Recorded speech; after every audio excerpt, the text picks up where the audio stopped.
Hello, everyone. We did our assignment on the cycles approach. Our team was myself, Abigail, and Cassie Weathers. The cycles approach is a therapy model in which the clinician identifies the client's phonological patterns that are weak yet stimulable, and they present them cyclically to increase intelligibility progress for the child. So essentially, we are trying to facilitate the emergence of those phonological patterns. The primary populations for this would be for children that are highly unintelligible and have multiple speech errors.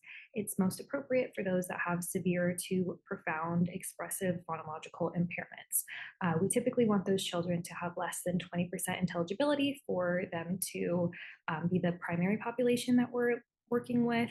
This can often look like children that suffer from childhood apraxia of speech, and we're typically targeting children from ages 2.5 to 14 years old. Other populations that can be addressed with this cycle would be those who suffer from recurrent ear infections, mild to moderate and severe hearing loss, children with cochlear implants, repaired cleft palate, and cognitive delays. Some distinguishing characteristics of this model would be the ordering of phonological processes based on developmental norms and the child's abilities. So, the child's severity levels and errors in sound patterns help us to determine the targets. Again, we want those targets to be stimulable.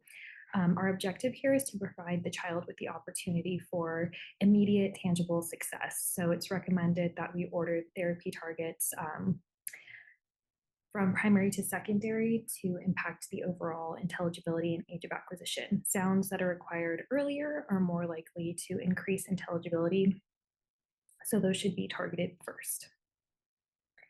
Diving in a little bit more to the therapy targets, again, they should be selected based on the child's phonological pattern deficits.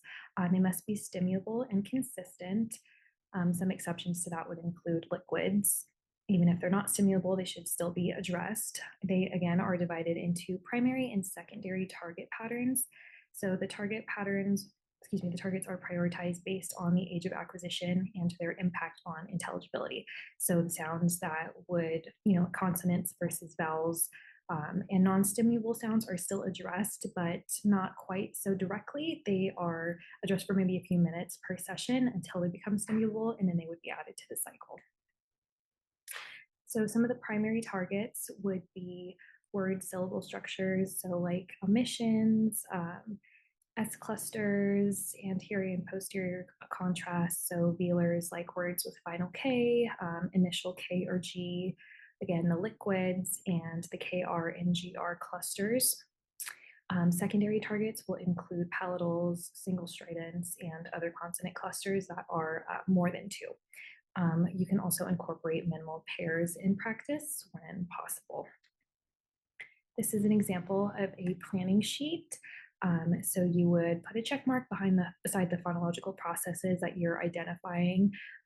Be sure again to choose the ones that the child is stimulable for, and you're going to choose about 1 to 3 targets per cycle, and you're going to focus on these cycles for about each target for about 60 minutes of therapy, and then move on to the next, which would typically be the next session with the child. Some key protocols and procedures for this would be, again, to target stimulable phonological patterns rather than individual sounds. So we're looking at the patterns, not one specific sound. We're going to target each phoneme within a pattern for 60 minutes per cycle. Be sure to, again, we're recycling those patterns until they emerge in spontaneous speech. You're going to want to begin and end each session with auditory stimulation and use production practice words to help build accurate kinesthetic images. Cycle approaches are great for individuals who are highly unintelligible and present multiple phonological processing.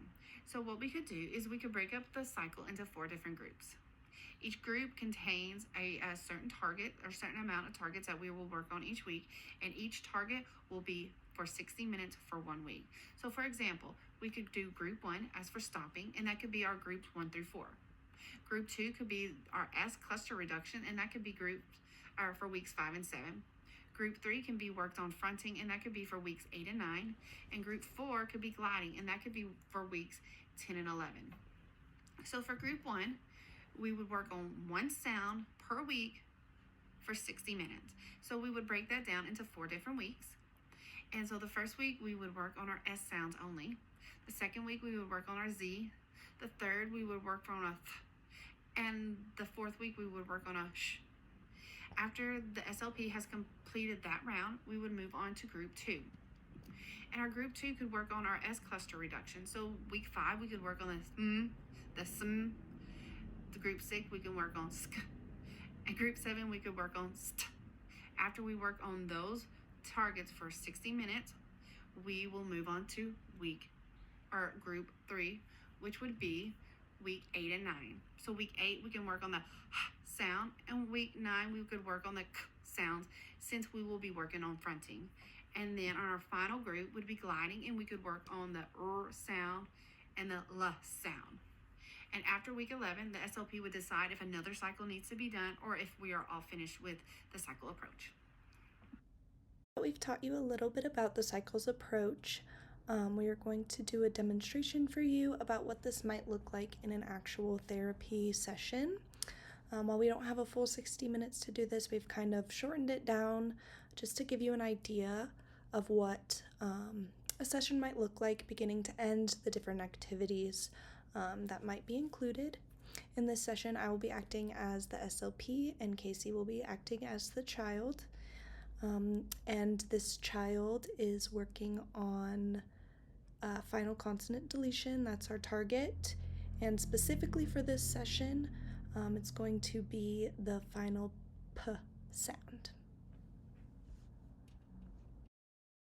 Okay, good morning. Okay, so remember last time we were working on sounds at the beginning of words. Today we will focus on sounds at the end of words. I'm going to start by saying some words and making the end sound really strong. You don't have to say the words, I just want you to listen, okay? Okay. All right. Top, mop, cop, bop, hop, map, nap, lap, sap, tap, gap, rope, soap, cup, up. Did you hear how I said those end sounds? They sound nice and strong. Now we are going to practice together, and I want you to say those sounds as strongly as I did. I'm going to show you pictures of the words. I'll say the first word and you repeat it. Okay. All right, so this is our first word right here. Oh, doesn't want to show up too well. Hold on.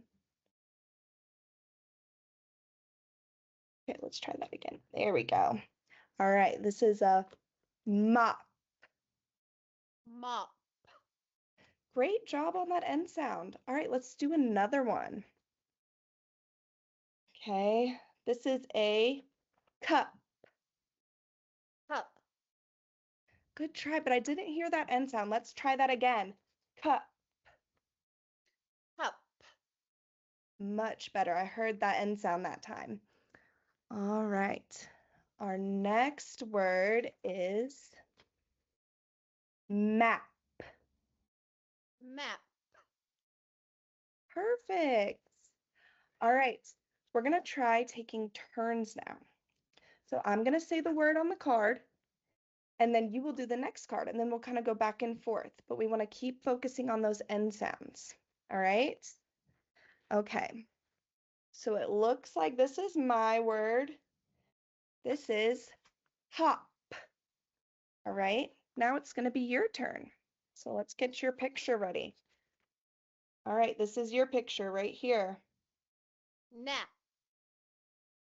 I didn't quite hear your end sound that time. Remember how I said my end sound did hop? Let's try that again with that one.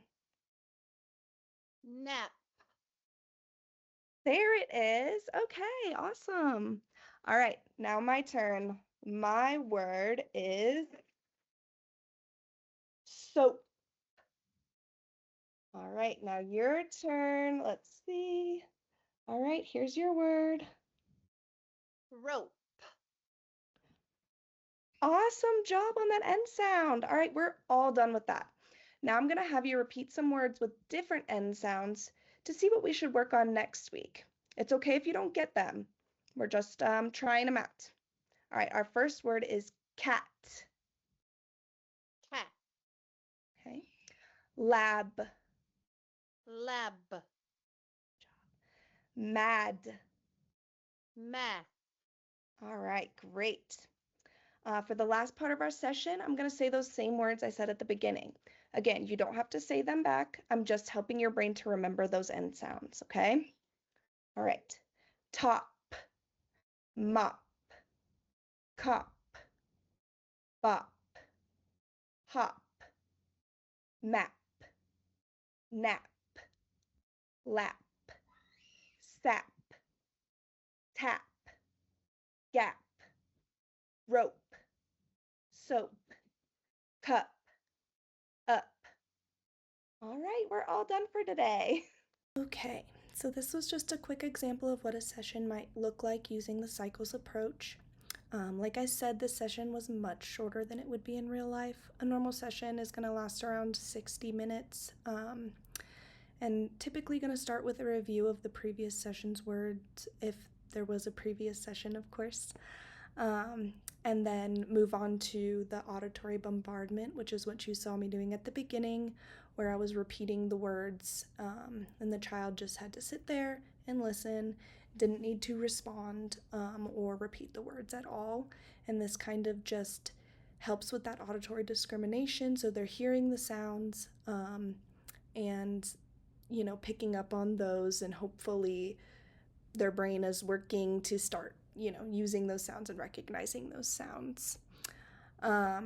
After that, we move to like the target words. So a lot of times you can use like flashcards for this with images. You always want to provide a model first as an SOP. So, you know, some of the words I used, like cup, map, you want to provide that model and then have the child repeat it back to you.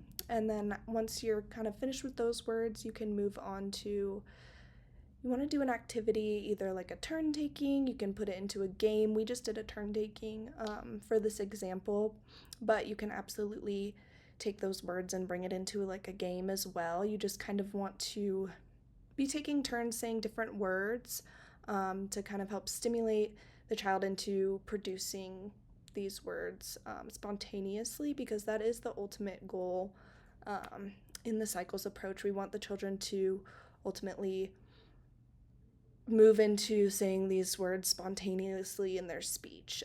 So doing that turn taking helps them be a little bit more independent in that. And then what you saw close to the end there that I was doing was a stimulability probe for the next session. So again, we were still doing those final consonant deletion words, just with different ending sounds to see what sounds the child might be stimulable for. So in this case, the ending B sound, lab, the child was able to say that ending B sound, which does make sense considering we were working on P, and a B is very similar, both bilabial sounds. So typically you would probably choose that sound for the next session. And then, of course, at the end, we finished with just a repeat of that auditory bombardment. Again, the child does not have to repeat anything or say anything. We're just having them listen to us say those words and emphasize the ending sounds to really help it stick in their brain. And then one thing we did not include in the video but is also important, an SOP will provide caregivers with a list of target words, probably the words that were being used during the session, and just send those home for a daily practice. It only needs to be about 2 minutes a day for them to practice, because again, we want them to start incorporating this in their daily life, and we want this to become, you know, spontaneous production rather than just repeating what we're saying. You've learned a little bit about the cycles approach. Do you think that this approach could be effectively combined with the traditional approach?